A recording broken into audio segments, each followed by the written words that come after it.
All right, everyone to your places. We're ready in here, sir. How are we in the studio? Stand by, sir. Get the lights. Yes, sir. Striking. Quiet on the set, please. We're on in 6, 5, 4, 3, 2.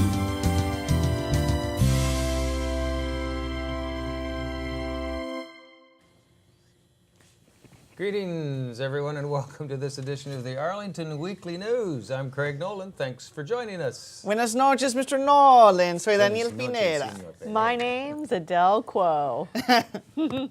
And here we go with another show, our second show in April 2017. Spring is upon us. It's finally warming up, and everything's popping out there. And we've actually had some Beautiful. pretty nice weather. So and been nice. Spared most Gorgeous. of the most of the incredibly bad weather that's been happening in other parts of the All country. right. So we're very fortunate. All right. Well, our usual lineup of stuff here: news and community bulletin board.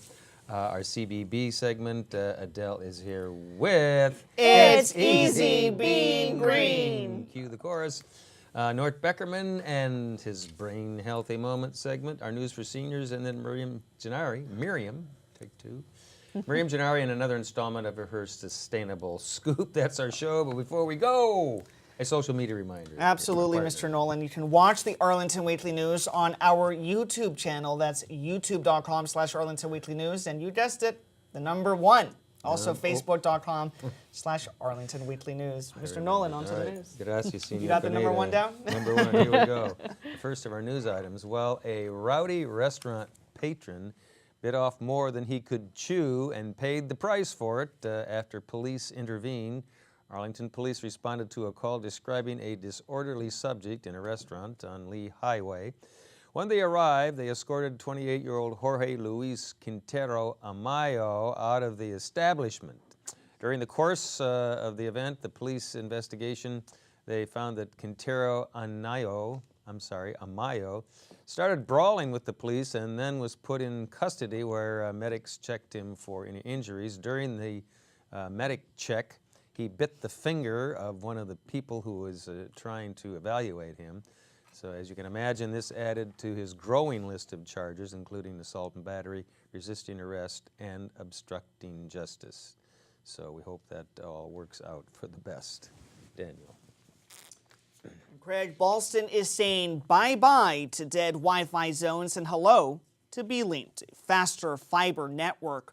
On Monday, April the 3rd, Ballston Business Improvement District, BID, launched B-Linked, a free public high-speed Wi-Fi network for the Ballston area. It is a gigabyte capable and uses smart technology to redistribute traffic so that users don't experience slowdowns during peak usage time. However, for its first week in service, it was in beta testing mode, and BID warned that users may experience spotty service at times as a result. Craig. In the words, it may have blinked. Yes. Aha. It's still in beta, so it's okay. Beta testing. Next of our news items here in March, the Arlington Players won 7 awards at the 2017 Washington Area Theater Community Honors, or WATCH, competition.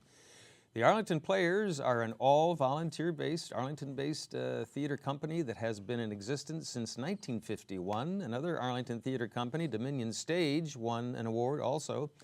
It is supported in part by the county and has been in business for over 66 seasons. According to their website, WATCH is, and we're quoting now, an organization founded for the adjudication and presentation of annual awards recognizing artistic and technical excellence in community theater throughout the Washington, D.C. metro area.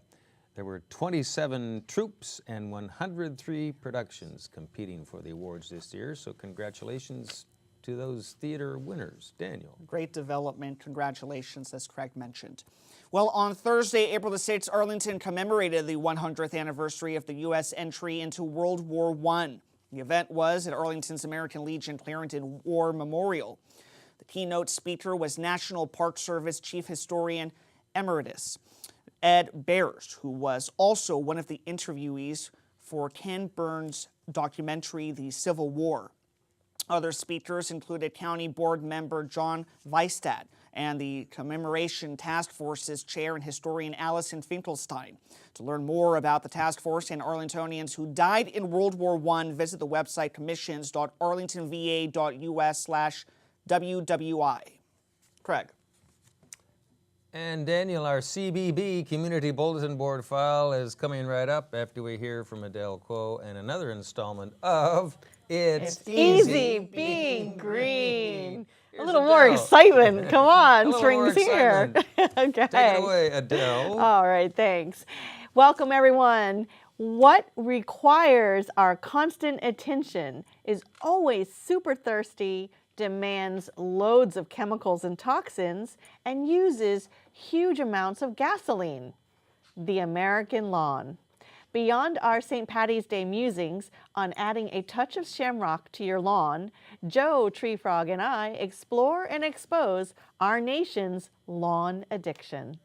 A perfectly manicured, lush green lawn requires continual inputs of fresh water, chemicals such as fertilizers, pesticides, herbicides, and gas to power equipment. All are expensive to produce and harm the environment. About 30 to 60% of our water is used on irrigating lawns. Every year across the country, lawns consume nearly 3 trillion gallons of fresh water a year, 70 million pounds of pesticides, and 200 million gallons of gas for all that mowing. Collectively, Americans spend about $25 billion annually on lawn care, and that's not including the industrial, athletic, and commercial entities spending on perfecting their turf. This dedication, or lawn addiction, to maintain and display a manicured emerald green lawn is the perfect illustration of how we waste our natural resources, contaminate our water, increase air pollution, and continue to destroy wildlife habitat and allow species to vanish. Further, the lawn gives little back in return. It is not productive because it does not give us anything we can eat, nor does it provide habitat for pollinators or support other species. It is not useful to the larger ecosystem because it does not moderate temperatures nor slow down rainwater. The rainwater runoff carries the chemical inputs from our storm drains into our local streams, which end up polluting the Chesapeake Bay. Since lawns require way more inputs than what they provide in outputs, your lawn addiction is an unsustainable garden practice. Even if you only own one small, typical size, 5,000 square feet of lawn, think of the big scale. From space, recent satellite photos have shown that nationwide lawns, including residential and commercial, golf courses, etc., now occupy 45.6 million acres, or 23% of urbanized land, which is 3 times the size of New Jersey. The easy cure? Reduce the size of your lawn and convert parts or all of your lawn to a less thirsty form of landscape, such as conservation landscapes. Think outside the box and substitute native ground cover to become a lawn. And remember, it's easy being green, curing your lawn addiction. We do spend a little bit of time and money on our lawns, don't we?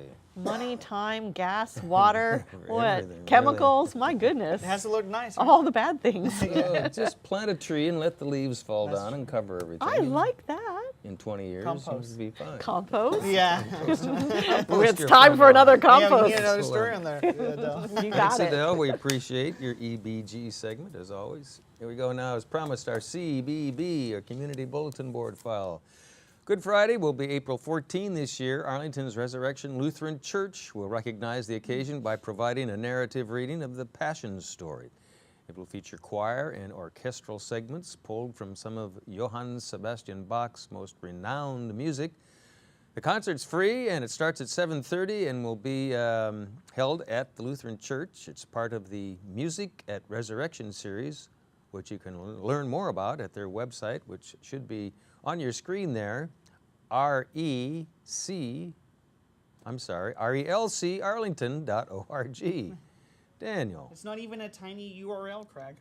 Oh, it looks pretty tiny up here. It is on tiny this on the, end. yeah, it is. Your the, turn. The Pacers Runners Group has started its 5K Fridays every Friday evening in April. You can run, jog, or walk with their Crystal City athletes from 6:30 p.m. to 8 p.m. The course includes Service Road, 12th Street South, and Long Bridge Drive. It starts and ends on Crystal Drive, that is, between 23rd and 20th Street South.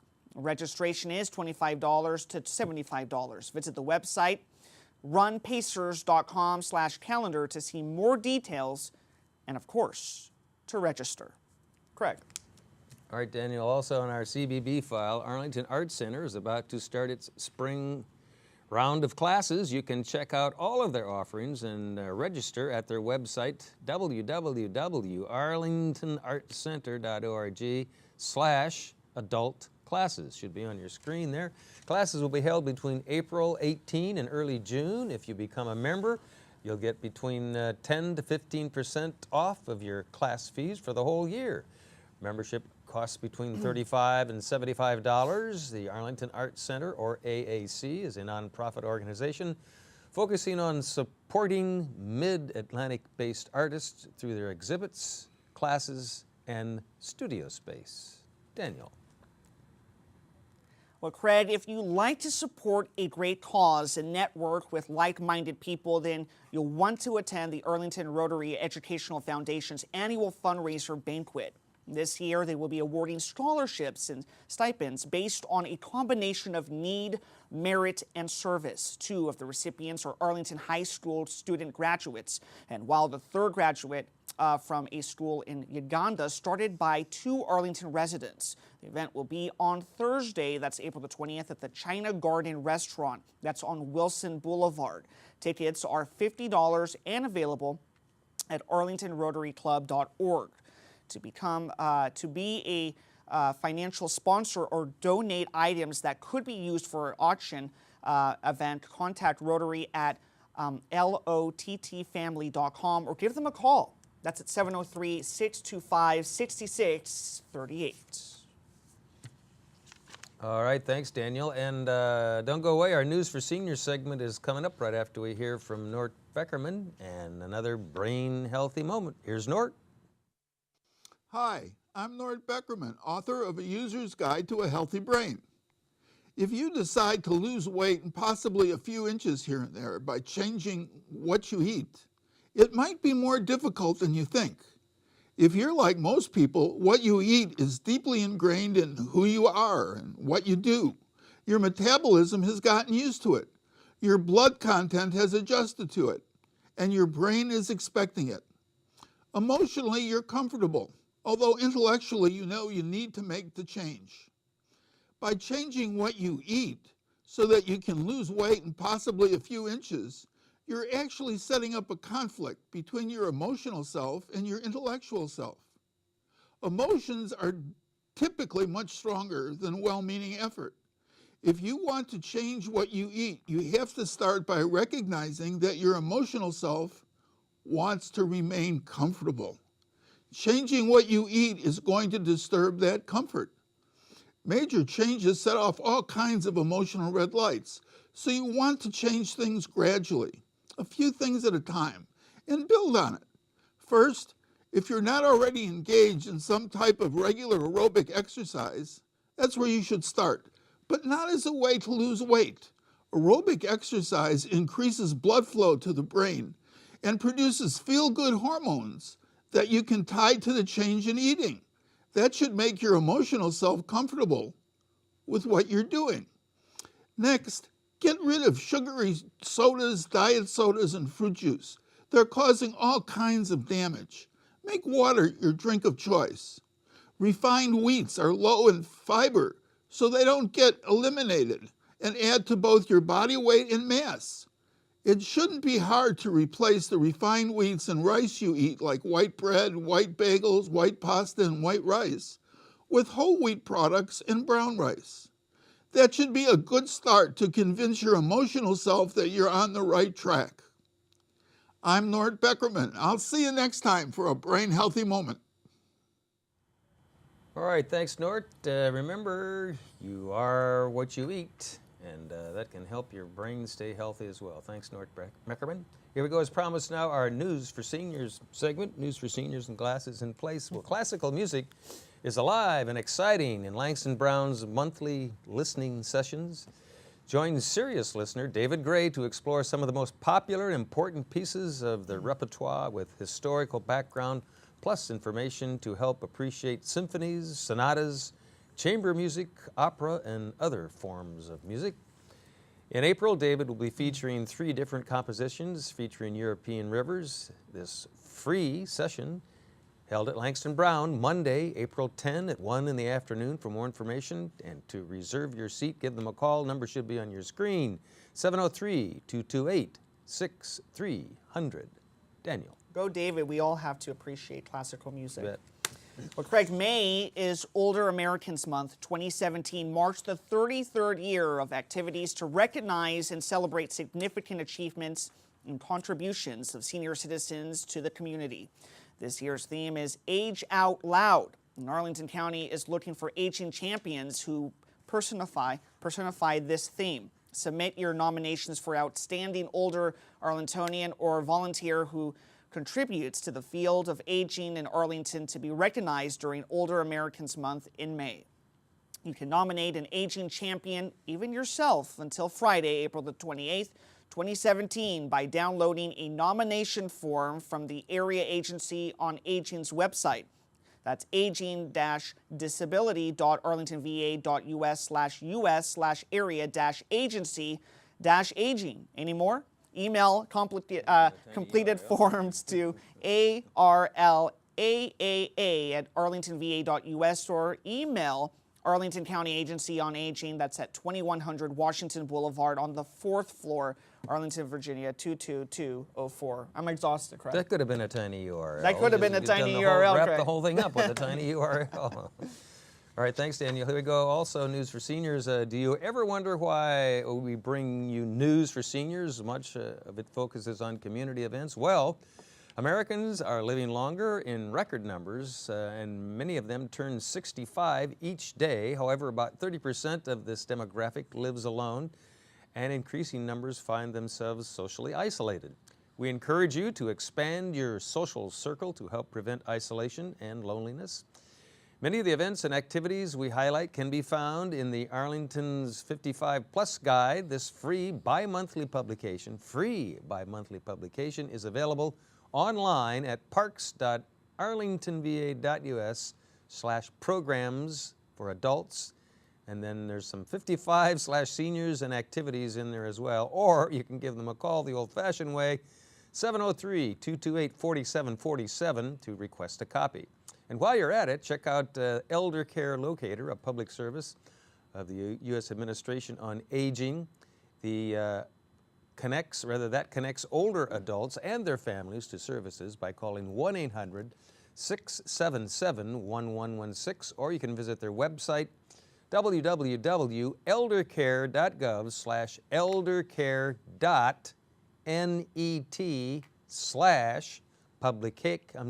publicindex.aspx.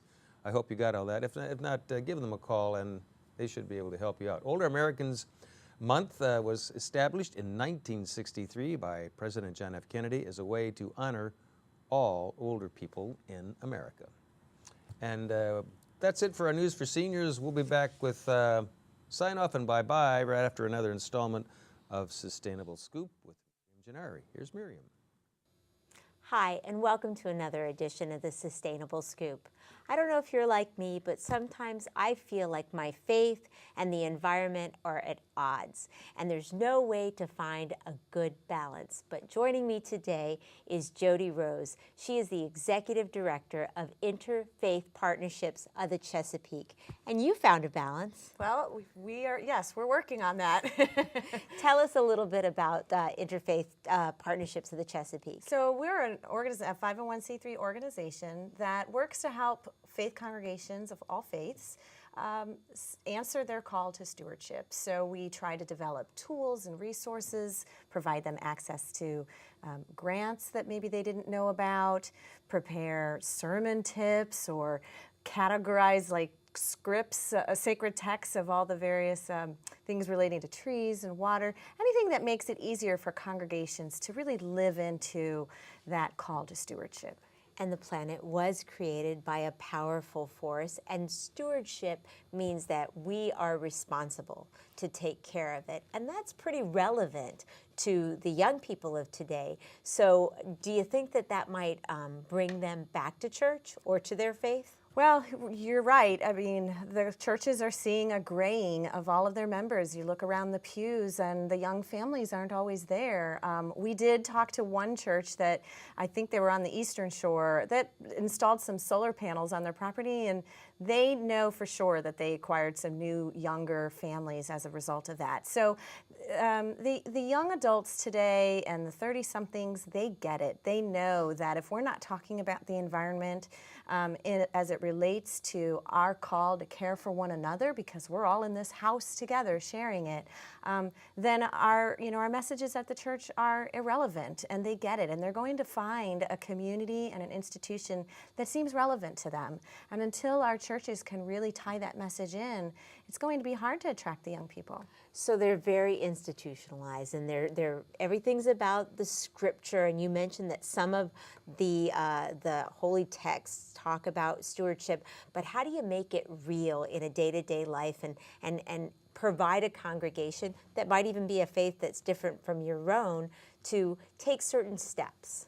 Well, we have a lot of programs that we offer that really translate this call to stewardship into action, into something tangible. One of our programs is called Trees for Sacred Places, and we go around and we get grant funding or donations from people to build up the funding for this program to make it free for congregations to plant trees on their property.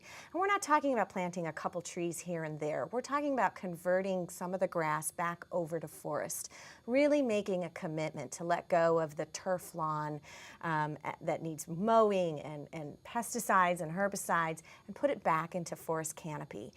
Because trees are really creation's cure-all. They hold rainwater and divert it away from our storm drains. They provide habitat. I mean, it's like everything that we could imagine for healing the earth is tied up in trees. So that's an example of a program that really then helps a congregation translate what's in their mind and their heart into action.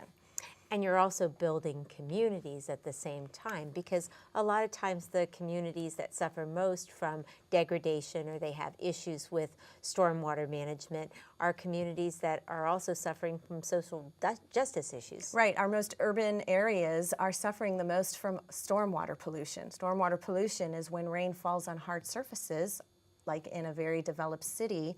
And our engineers have done a good job of getting that water out of our way very quickly, but it goes into drains and it empties into our creeks and our rivers untreated. People don't know that the street drain that you see all the flood water going into or the storm water going into, no matter if it picked up all the cigarette butts or the oil and antifreeze off the floor, or off the driveways and the roads, it all goes into those drains, it empties into creeks untreated. And those then are impacting our most urban areas the most. So, for example, the Anacostia region, that Anacostia River is really suffering from a lot of different toxicities and stormwater pollution, but yet 17,000 people consume fish from that river every year to supplement their diet. So what we do on our properties is impacting those downstream of us. In fact, there's a great quote from Wendell Berry. He's a wonderful poet and farmer and author. And he says, "Do unto those downstream as you'd have those upstream do unto you." There you go. There you go. And speaking of the top of the stream, I was thinking about Pope Francis and some of the words that he shared recently with the world. How has that impacted your movement? And even though he represents the Catholic Church, he really spoke to all faith communities. Yeah, he really put the rubber stamp on this is the new norm. We need to really be taking responsibility for the earth, not only because of nature and species and wildlife, but because we are passing something on to future generations, and it's impacting the poor, the first and foremost, particularly when you step back and put yourself in a global perspective. all the refugees around the world. That's not all just from wars. It's from climate change and global warming and impacting agriculture, water, famine. I mean, this is impacting humans. And if we're really going to take seriously our call to love one another and do unto others, the way we'd want to be treated, we need to look at how we're treating the earth too. I think it's fantastic that you've put together this structure that people can duplicate, and you can share it with them online, or you can go to see them. How do people find out more about your organization? Well, we're on the website. Our website is www.interfaithchesapeake.org, or they can email me at Jodi, Jodi, at interfaithchesapeake.org. Thanks so much, Jodi Rose, Executive Director of Interfaith Partnership of the Chesapeake. I'm Miriam Gennari. That's the Sustainable Scoop. Thanks for listening and watching. Back to the news desk. All right, thanks, Miriam. Thank you, Miriam. Another installment of Sustainable Scoop. We always appreciate that. We do. Thank you. We do. We do indeed. We appreciate it. Our show number 2, almost complete here in April of 2017, and the weather's finally shaping up. It's starting to be really nice spring weather out there. And as of this taping, the Nats are pretty much in control. Good chance they'll win game number 2, so they could be 2-0 in the season so far. Up 6-2 on the Miami Marlins after 7. Craig, it's so nice that I'm challenging Lee over there for a tennis match. So we're going to play tennis pretty soon. Lee, are you excited? Are you ready? She better look out there. You Yeah, play every thumbs day. up from Lee. Every day you play tennis. Yeah. Too Every much. chance Except for you get. Wednesdays, right? So should we give them any hints as to what the M-Tom was for last? I don't know. I last week specifically made being it very slightly guarded about more this. challenging. You're being very protective Yes, of your I M-Tom. am. Well, I guessed one, and I think most people would guess that one would be right. I guessed Red Bud. The first one was a redbud. So I probably got 1 out of 4. And they are which in is- bloom right now. Yes, they are. Spectacular. Yeah, they are. It's pretty amazing. Everything's popping now and looking good. And if you get a chance, check out dcbaldeaglecam.com. Yeah. These eagles, this nesting pair have these 2 little gray fluff balls down in the cup, and they're feeding them, and they're good parents. They're taking care of them, That's and so cool. they're getting bigger every day. It's Our amazing. eagles they're have come back. about a week old now, so that's a great website. Yes, sir. One last thing, I do want to wish this about tennis again? No, my mom. I didn't get to wish her a happy birthday, Oh. happy 60th birthday. She was here in the studio. I should have Happy done birthday it. But to you. love you, Mom. I love you. Happy birthday to you.